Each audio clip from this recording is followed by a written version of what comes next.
Israel যুক্তরাষ্ট্রের যৌথ হামলার প্রথম দিনে আহত হয়েছিলেন ইরানের নতুন সর্বোচ্চ নেতা মোস্তফা খামেনি। তবে আহত হলেও বর্তমানে তিনি নিরাপদ ও সুস্থ আছেন। বুধবার ইরানের প্রেসিডেন্ট মাসুদ পেজেশকিয়ানের ছেলে ও সরকারের উপদেষ্টা ইউসুফ পেজেশকিয়ান এ তথ্য নিশ্চিত করেছেন।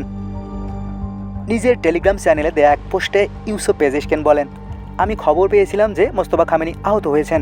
বিষয়টি নিয়ে সংশ্লিষ্টদের সঙ্গে যোগাযোগ করলে তারা আমাকে জানিয়েছেন আল্লাহর রহমতে তিনি নিরাপদ ও সুস্থ আছেন।